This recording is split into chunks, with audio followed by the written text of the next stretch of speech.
Bueno, vamos a seguir. Em, Entonces, la pregunta recurrente desde que empezamos a hablar de psicología electoral ha sido, primero, darnos cuenta de cómo funciona el cerebro, estando al tanto de cómo funciona nuestro cerebro, de que somos principalmente irracionales y que somos gente que no nos vamos a informar porque tiene sentido individualmente no informarnos. ¿Qué cosas sí impacta en nuestra experiencia electoral? Nuestro entorno, ¿no? ¿Qué cosas son nuestras necesidades? Y si se dan cuenta, si ven cuáles son las necesidades de la gente en el Perú, eso explica bastantes de las cosas electorales que vemos. La imagen de Urresti y su vínculo con la seguridad tiene que ver con que la inseguridad es un tema que en los últimos años ha sido muy fuerte, ¿no? El hecho de que Pedro Castillo haya sido electo y haya sido visto por mucha gente como una figura, digamos, que representa a alguien que es alguien no limeño, que llega ahora sí al poder a representar de verdad al pueblo porque no es parte de la élite. Esto responde a un montón de gente que siente porque de verdad existe centralismo y entonces es muy fácil que calen discursos que empaten con eso, con alguien que te diga, oye, yo sí voy a hacer ahora que el pueblo esté representado y ya no sean los limeñitos los que controlen todo el Perú, ¿no? Entonces, esas cosas son parte de las explicaciones de por qué los electorados se comportan de una forma y de otra. Y vamos a ver ahorita un video de un par de académicos, justamente de LSI, de la universidad donde yo fui a hacer el posgrado, que ellos han empezado a preguntar un poco más ampliamente el tema o sea, el tema de cómo es toda la psicología de las elecciones y qué ocurre con las elecciones, porque no solamente importa el momento de la votación y a qué candidato elegimos, sino que las elecciones tienen todo un propósito adicional en las democracias. Las elecciones deberían servir como un instrumento que nos haga sentirnos parte de la democracia. Y al terminar de las elecciones, deberíamos sentir como que un alivio ok, eso ya se resolvió al menos. De repente no ganó mi candidato, pero se resolvió justamente un sentimiento de sí, este capítulo ha cerrado y me da paz. Si no siente eso, no cumple, no, si tu electorado no siente eso, no han logrado de alguna manera que su cometido, ¿no? Entonces, bueno, vamos a escuchar brevemente este comentario. ¿Podría alguien cerrar la puerta? Pablo, ¿puedes cerrar, por favor?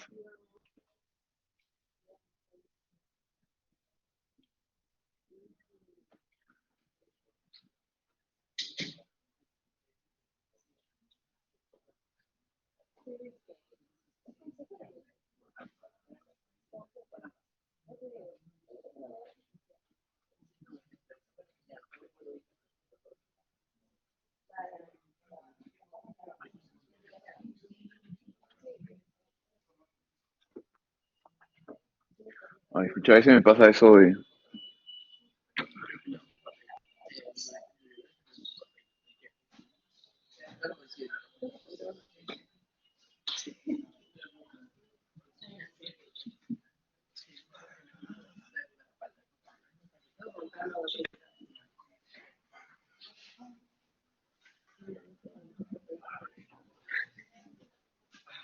¿Alguna vez entrevistó a alguien que haya sido pro Alan en los 80?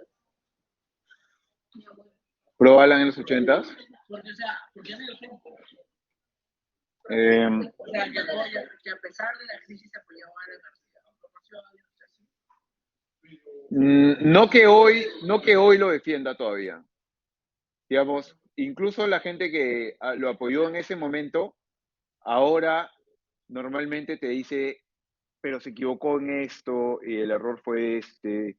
Nadie te dice, lo hicimos todo bien, ¿no? Que de alguna manera es como Aníbal Torres, que Aníbal Torres salió a decir, Pedro Castillo ha sido el mejor presidente de la historia, ¿no? Ya, eso ya es ser negacionista, pues ya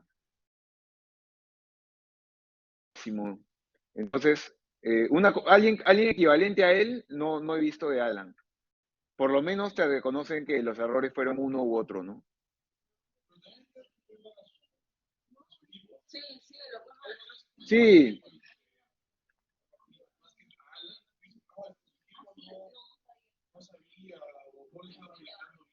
sí, hay gente que dice eso, ¿no? Pero bueno,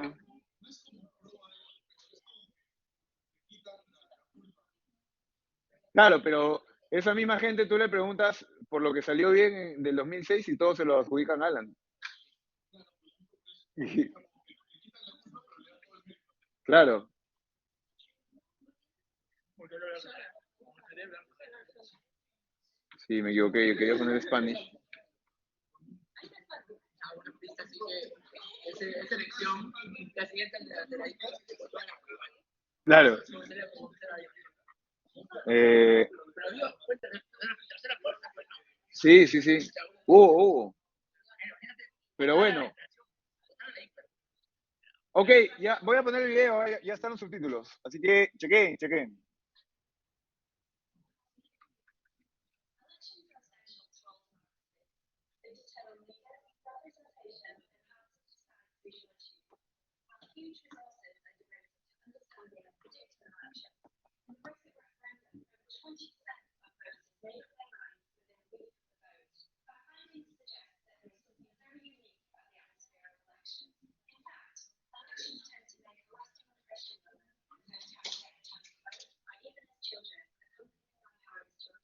Deja un impacto de largo plazo en nosotros.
Entonces, fíjense cómo la ciencia política, la democracia se da como que, así como las democracias van avanzando, la ciencia política va volviéndose más fina en tratar de entender un montón de detalles. Entonces, primero hemos visto que normalmente nos hemos interesado en ver cuál era el efecto de una regla electoral en otra, ¿no? Tradicionalmente tú ves, oye, ¿por qué la gente elige a tal candidato o tal otro? Son las preguntas que más han girado en el siglo XX. Ahora, quizá también una cosa que está ocurriendo mucho es que estamos poniendo más la lupa en diferentes aspectos de las elecciones para tratar de entender otras cosas. Entonces, el resultado de esta mirada es que, o sea, la idea de esta mirada es entender que las elecciones no son solamente una decisión por algunos candidatos, sino que cumplen un rol en la vida de la sociedad. En la democracia, el que tú tengas elecciones debería lograr algo, debería lograr un sentimiento general. Entonces, eh, la forma en que tú desarrollas lo que ellos le dicen la ergonomía electoral, el electoral ergonomics, es como que todo el diseño, toda la experiencia electoral está afectada por un montón de cosas, no solamente cuál es la forma, cuál es la regla electoral, sino si es que hay, claro, la forma en que se vota, si es que hay una o dos boletas, dónde se vota, si es que tu local de votación está cerca a tu casa o no, si es que la información es fácil de adquirir o no, si es que si es que tú tienes que elegir entre dos candidatos nomás o entre 15, que es una decisión más compleja, entonces la vez menos. O sea, hay muchas cosas que afectan en esto, ¿no? Sí, ya como. ¿Cómo eran las boletas? Ajá. Pero mi pregunta era en países donde existe la posibilidad de que, por ejemplo, Estados Unidos, tú puedas votar por correo.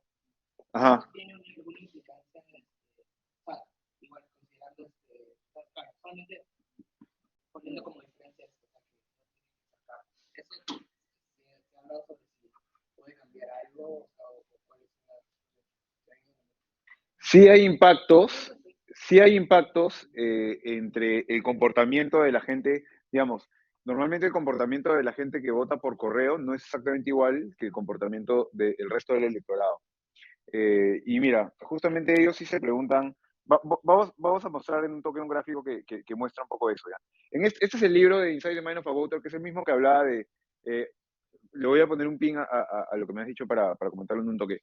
En este libro, que es de Sarah Harrison, que es la que habló en este video, y Michael Grutter, que es el otro autor de acá, es en el que exploran este tema, y también yo lo había mencionado al inicio del ciclo, porque acá hablan de el homos económico, no, homo sufrator.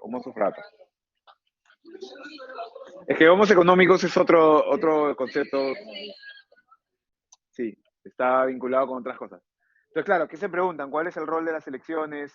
¿Qué pasa si las elecciones implican más para nosotros que solamente preferencias por tal o cual candidatura?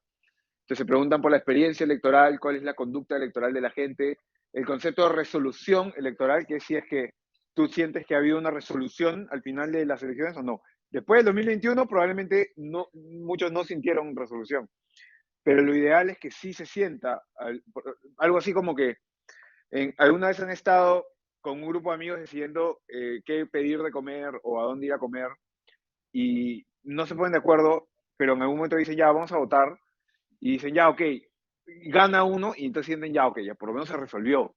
De repente no ganó el lugar al que yo quería ir, pero sientes, ok, ya bueno, se resolvió de forma justa, entonces tú vas para adelante, sigues para adelante, ya no te cuestionas, no te quedas con la rabia de que fue un fraude esa elección, ¿no? Y que en verdad deberían haber ido, sino que tú sientes una resolución. Eso no ha ocurrido en las últimas elecciones, pese a que debería ocurrir en general siempre. El concepto de homo sufragator, además, existe este concepto que se llama desplazamiento empático, que lo que implica es que en la elección, en una elección normalmente las personas no se comportan de forma totalmente como si fueran individuos totalmente aislados del grupo, sino que se comportan tomando en cuenta cómo creen que se están comportando todos los demás. Entonces, tu desplazamiento toma en cuenta lo que tú crees que están haciendo todo el resto de gente, ¿no? Entonces, por ejemplo, les pongo un ejemplo eh, que podría ser que ustedes se decidieron votar por tal candidato, pero no les gusta. Y el día previo a las elecciones sale que ese candidato, porque ustedes ya habían dicho, ya, ok, votaré por ese candidato, pese a que no me gusta porque lo prefiero antes que el otro, se dan cuenta que ese candidato, por el que habían escogido votar, ya está ganando por como 10 puntos. Entonces, de repente van a pensar, mira, ¿sabes qué? Como todo el mundo va a votar por ese pata, ya de todas maneras va a ganar, ya para qué yo voy a votar. Entonces, tu comportamiento individual toma en cuenta cómo crees que se van a comportar los demás, siempre. Y esta es una idea que también la desarrollan ellos, ¿no? El desplazamiento empático, el hecho de que al asumir votamos un rol, nos comportamos de una forma. Entonces, muchas veces, por ejemplo, una diferenciación de roles que ellos ubican en el libro que es interesante es entre árbitros y partidarios. Entonces, hay gente que en las elecciones se comporta más como árbitro, entonces trata de ser objetivo, trata de decir, ya, ok, la información es esta. De repente ustedes, si estudian ciencia política, van a tener un poco sesgo de tratar de ser más árbitros, de tratar de parecer imparciales. Pero hay gente que más bien claramente es partidaria, claramente es pro alguien. Entonces el pata que tiene la camiseta puesta y te dice, no, esta vaina es súper, este es la única opción positiva porque tal y tal y tal. Y te habla de todo lo bueno y no ve lo malo de ese candidato y no sé qué. Entonces, hay gente que asume más un rol así, hay gente que asume más un rol así, pero hay votantes que asumen como que roles distintos. Si tú te das cuenta que un tipo, una persona ha asumido un rol más de partidario, entonces no puedes esperar que esa persona vaya a cambiar de opinión con información, ¿no? Eh, Luego, ¿qué emociones nos produce una elección, ¿no? Fíjense, acá, esto es una cosa que hacen, miren, la naturaleza de los pensamientos, luego, durante la mesa de votación, y después se preguntan qué pasa luego de, entonces le preguntan a la gente, oye, con el momento que tú estabas votando, ¿qué sentías? ¿Cuáles eran tus sentimientos? Y en Estados Unidos, por ejemplo, la gente respondía que tenía sentimientos positivos, es todo este color azul más oscuro, sentimientos negativos, todo este color más claro. Entonces, como que un 60% tenía sentimientos positivos, pero había mucha gente que tenía sentimientos negativos. En Reino Unido era peor, era un poco como que más parejo los sentimientos negativos. Y en Francia, más parecido a Estados Unidos. Entonces, fíjense cómo puede variar eso mucho dependiendo de los países. En Estados Unidos, la mayor parte de gente es partidaria, verde, versus árbitro, que es la otra posibilidad. O sea, la gente que trata de ser imparcial. Muy poca gente de Estados Unidos trata de parecer imparcial, versus en Francia sí es un poco más popular tratar de ser imparcial, tratar de ser como que una persona imparcial. Entonces, esa es una diferencia interesante para estudiar las elecciones de Estados Unidos versus las de Francia. Eh, Egocéntrico, ese color azul acá, versus el amarillo es sociotrópico, o sea, ¿te interesa más los intereses de la sociedad o intereses individuales? Eh, entonces, en Estados Unidos la gente le interesa un poco más el interés egocéntrico, también más en el Reino Unido, versus en Francia le interesa más los intereses del grupo, el amarillo. Estados Unidos, ¿eres una persona más abstraída o eres una persona más retrospectiva? O eres una persona prospectiva, o sea, piensas a futuro, no, abstraído versus emocional y retrospectivo versus prospectivo, o sea, priorizas el futuro versus priorizas el pasado. Y acá, este rojo versus azul es emocional versus abstraído. Si estás más abstraído del tema de las elecciones, no te importa, eres apolítico, o si para ti es un tema muy emocional. Y fíjense que eso también hay variaciones entre los países. Entonces, preguntarse por esas cosas puede ser interesante. Eh, y, y hay más variaciones ya por ejemplo, cosas si te produce felicidad, optimismo, relajación, ¿no? Si te sientes emocional. Les dejo ahí esos datos para que los chequeen si les da curiosidad. La gente que lloró luego de una elección.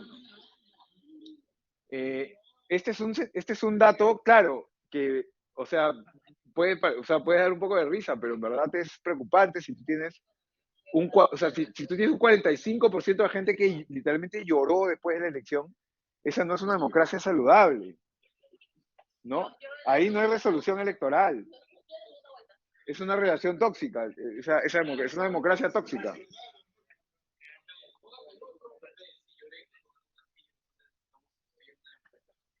O sea, no si tú individualmente, si un porcentaje muy grande de la población lloró, ¿no?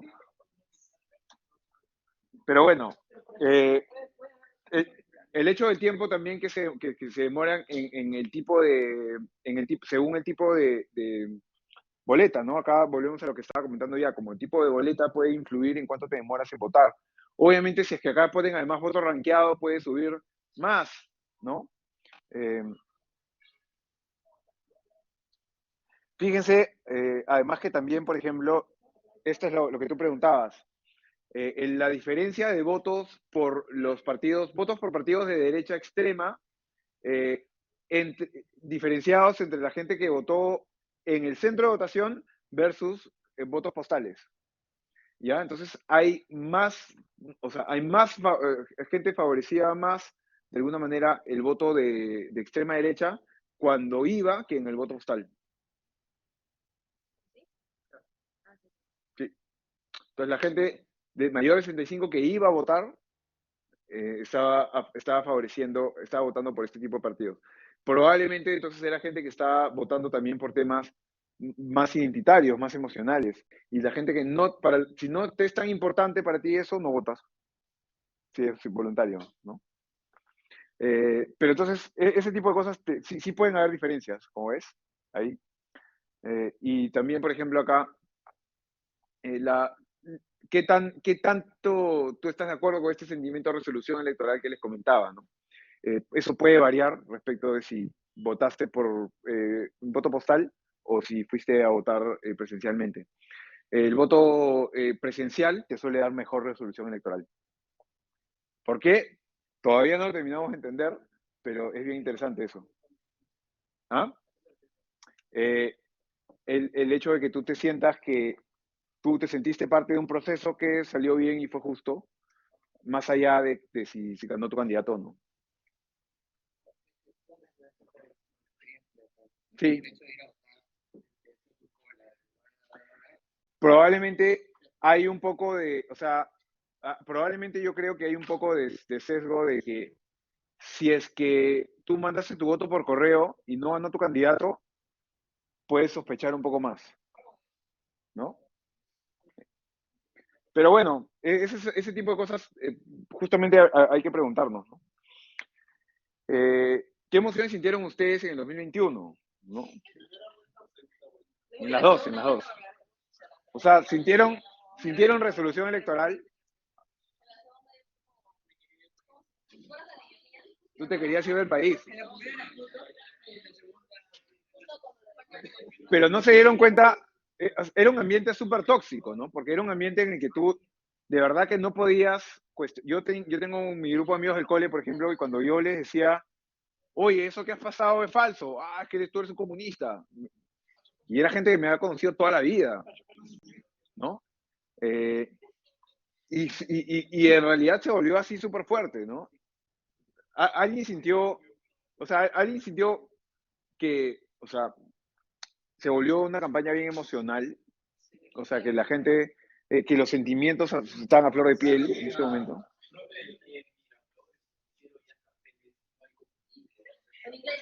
Eso no es normal, eso no ha sido normal, así no fueron las elecciones del 2001, 2000, 2006, así no fueron. No había ese nivel de polarización. Sí, ¿verdad?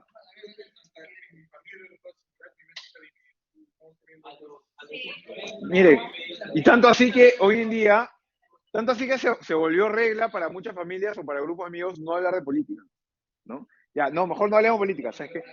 Cuando en realidad, si tú haces eso, si tú no hablas de política, entonces estás dejándole la democracia en manos a los políticos. Y miren qué tal nos está yendo con eso, ¿no? En realidad la gente, si es que te quieres involucrar con la democracia, tienes que hablar de política. Y la democracia lamentablemente es algo incómodo, es tener que tener conversaciones difíciles y conversaciones complicadas y aprender a tenerlas como adulto. Entonces, que valga que tu parte racional sea la que domine, no tu parte emocional. No que si es que alguien está en desacuerdo contigo, lo mandas a volar. No, tienes que poder intercambiar puntos de vista.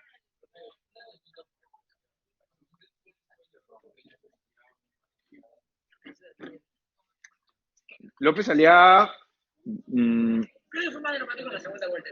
o sea, hay varias cosas, ¿no? Porque primero el hecho de que no haya habido un mayor esfuerzo en ese lado del espectro de hacer alguna alianza. O sea, después también, la verdad que su campaña no me pareció buena, fue súper improvisada. Si tú te acuerdas, puedes googlearlo, habían noticias de gente que, como por ejemplo, le entrevistaban a sus candidatos al Congreso y habían como 6 candidatos que eran todos una familia, que los habían puesto como candidatos de diferentes regiones. Entonces era una cosa completamente improvisada, entonces no realmente fue una campaña profesional, no hizo una campaña profesional. Entonces, él más bien surge parecido a Julio Guzmán, que surge porque en algún momento la gente está buscando una alternativa y no encuentra una mejor. Sí, pero de nuevo, porque no había nada mejor. O sea, surge como él. Y no hay demasiado mérito, creo, más allá, porque mira su performance en el debate, no creo que eso lo haya ayudado. ¿Lo qué? Claro, exacto. Pero entonces, ¿quiénes votaron por él? Mucha gente muy religiosa, mucha gente más conservadora, pero ser religioso, ser conservador son motivos sentimentales, identitarios. No tienen nada que ver con plan de gobierno, con tu propuesta. Claro, y es como que, oye, el aborto lo aprueba el Congreso, no el presidente.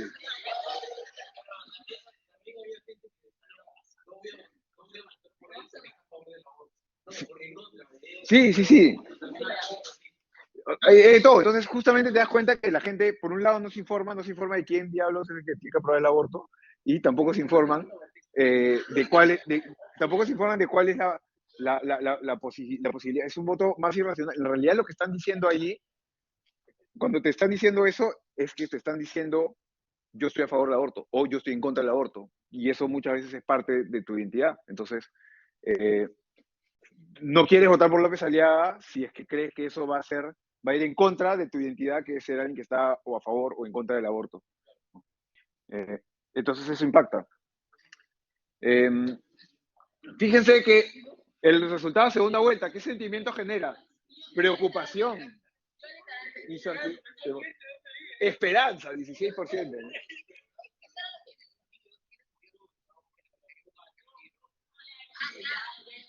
Alguna gente debe haber sentido esperanza, pues, ¿no? Porque el, sí, es verdad, porque mucha gente votó por Castillo de verdad pensando que iba a ser un cambio distinto a todo lo previo, etcétera, ¿no? Ya. eh, otro concepto, un último concepto que vamos a revisar antes de empezar a ver campañas. eh, Supongo que no sé si empecemos ahora, probablemente ya empecemos la próxima clase, pero un último concepto que vamos a revisar antes de empezar a ver campañas eh, es el efecto arrastre o efecto Van Wagon. ¿Ya? Yo le digo efecto Van Wagon porque es como más se le usa, más lo van a encontrar así en la literatura, pero le pueden decir efecto arrastre, eh, que se explica que es básicamente la, eh, esto lleva al nivel de toda la sociedad lo que vieron con ese TikTok de la chica que se comporta como el resto. ¿Ya? Entonces, si algo se vuelve chévere, yo quiero ser parte de eso, de alguna manera. Yo me vuelo. Y eso tiene un efecto bola de nieve, el tema chévere, ¿ya? Entonces, miren este comentario. Sí, este es otro TikTok.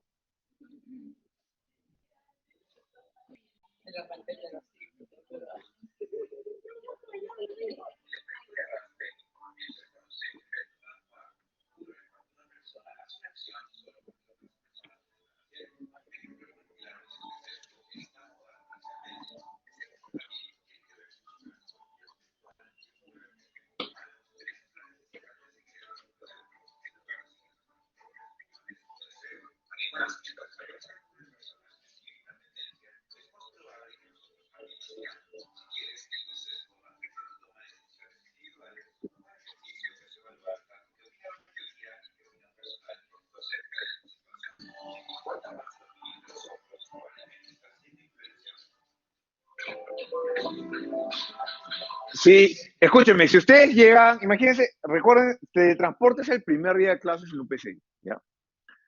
Imagínense que, ya, pero imagínense, primer día de clases presenciales. Imagínense que llegaron acá, imagínense que todos tenían una misma marca de cuaderno. Y era un cuaderno bacán, que a ustedes les pareció, mira, bacán ese cuaderno, y casi todos lo tenían. Ustedes van a sentir una presión para comprarse esa marca de cuaderno. Sí, o sea, alguna gente individualmente podrá no sentirla, pero eso es una anomalía. En la sociedad, lo normal es que la gente sienta eso.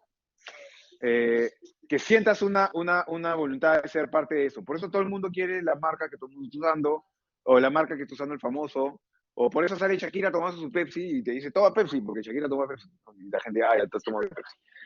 Eh, ¿Quién? Claro, claro.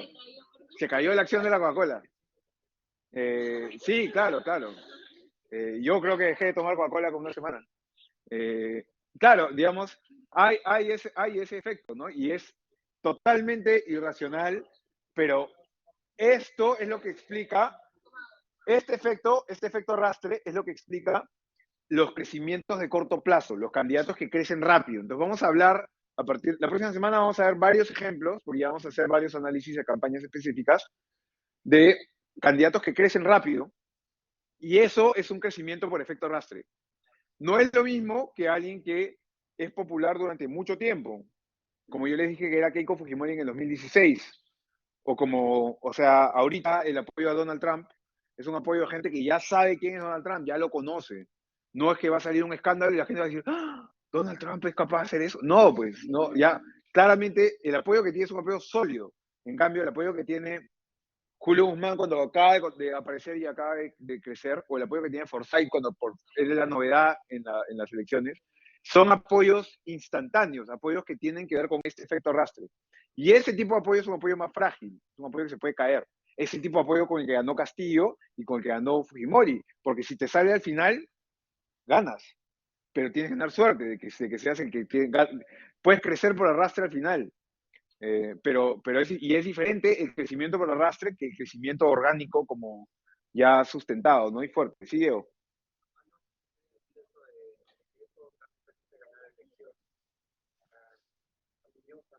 A Muñoz, exactamente. El caso de Muñoz también fue así. Si Barnechea no se comía, si se comía chicharrón, claro, la forma en que crecieron Barnechea y Mendoza también fue eso. Vamos a ver, ya no hoy día, pero la primera campaña que vamos a estudiar es esta de acá, y vamos a ver cómo se aplican entonces todos estos conceptos que hemos mencionado. Ya hemos hablado de la teorema del votante mediano, de cómo los incentivos afectan, del efecto arrastre, de los problemas de acción colectiva, de la ignorancia racional y la racionalidad racional.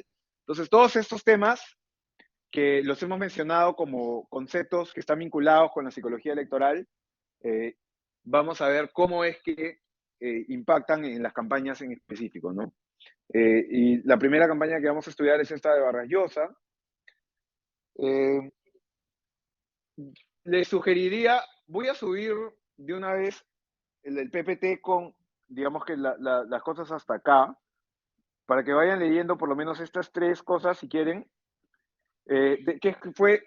Vamos a cerrar la clase con esto, con cómo se llegó a esta elección, a la elección de Vargas Llosa.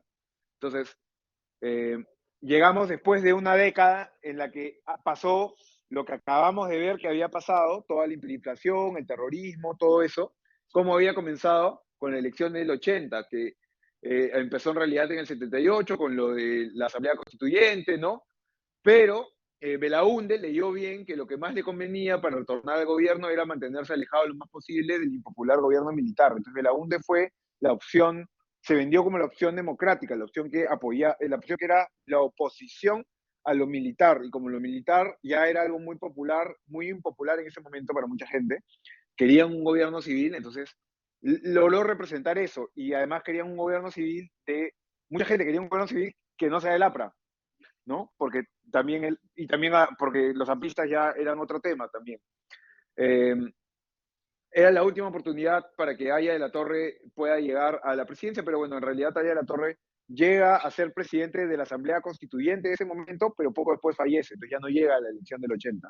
Entonces Belaúnde llega solo, no se opone a Alan, y entonces gana esa elección. Pero luego, en la elección siguiente a esa, van a ver cómo empieza a pasar un fenómeno que nos pasa, que desde entonces le ha pasado a todos los presidentes, que es que los 5 años de gobierno te vuelven impopular, porque tu gobierno fue considerado un desastre, entonces ahora todos te odian, y ya, entonces, si postula un candidato de tu partido, ese candidato va a empezar mal, ¿no? Va a empezar mucha gente va a tenerle oposición. Entonces, las expectativas cifradas del segundo gobierno de Belaúnde duraron poco, si bien se logró conformar una mayoría parlamentaria en alianza con el PPC. Ojo, la alianza con el PPC es importante porque después hay un rechazo al APRA, pero también a Belaúnde y al PPC que estaban con Fremo, ¿no? Que estaban con Vargas Llosa. Entonces, eh, había habido un gobierno que se había percibido que había tenido apoyo del PPC. Y al final del quinquenio, la economía prácticamente no había crecido, la inflación analizada superaba el 100%, Sendero Luminoso causaba estragos, ¿no? Y Belaúnde había dicho famosamente, no, son avigeos nomás.